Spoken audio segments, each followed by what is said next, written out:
Today, we're diving into the current and upcoming banners, breaking down which characters are worth your pulls and which ones maybe not so much.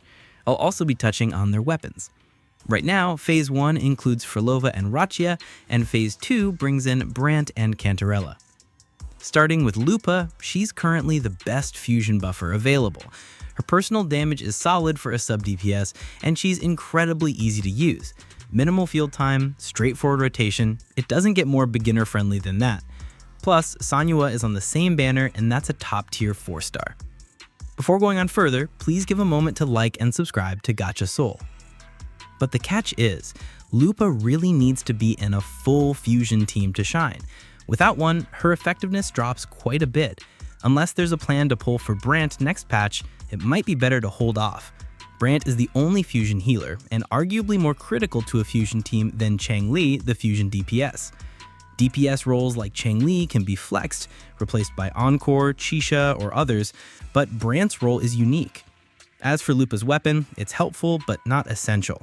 It's a good pick if fully committing to fusion, but not mandatory.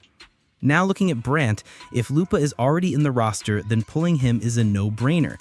Her buffs depend on having 3 fusion units, and he's the only fusion healer. What's more, his own output is so strong that he can almost be considered a DPS himself. On top of that, he provides shields and team-wide healing, all with very low field time. Without Lupa, he becomes more of a niche pick. He can work as a main DPS with someone like Roccia or Sanyo backing him up, but in that case, it might be better to pull for a dedicated DPS instead. His weapon? It's not a must, but it does boost performance a lot. Some other 5-star or Overture options work, but for full potential, the signature is the way to go. The artifact farming for him is tricky though, since his best set isn't shared with many others. It's worth pulling his weapon only if fully invested in building him correctly. Switching to Havoc characters, Phrolova looks like one of the strongest Havoc DPS units so far. Her kit relies on echo skills, which are currently limited to a few characters. One of them is Cantarella, who appears in Phase 2 and was featured alongside Phrolova during previews. They're clearly meant to pair together. Cantarella on her own isn't meta, but with Phrolova she gains a lot of value. Roccia is another synergy option since her box counts as an echo skill. That said, Phrolova can still work well with others like Dungeon, Grover, or Suna. Suna fits just about anywhere. The top performing setup is likely Phrolova, Cantarella, and Roccia, though Roccia is more flexible. The 4 stars on Phrolova's banner aren't too exciting though. Yanu, Lumi, and Taui all have their own drawbacks, either due to niche synergy or limited uptime. Overall, Phrolova looks like she'll be meta. The only reason to skip would be having another strong Havoc DPS already, like Chamelia, and being short on units from other elements. If Phrolova's style fits, she's absolutely worth it. Her weapon gives more base attack than String Master and works well with her echo-based playstyle. The crit rate is lower, but her echo set makes up for that. Defense ignore and bonus echo damage are the highlights here. Not a must pull if String Master is already available, but a great upgrade or alternative. On to Roccia, she's a How D sub DPS, worth great with Chamelia, especially in vamping type content. But that type of content has been getting easier lately, making her less of a priority.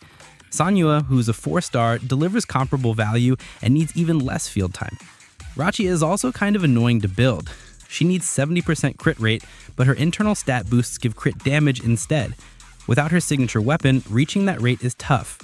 She also gets interrupted often during her jump attacks unless enemy patterns are well known or she has a dupe for protection.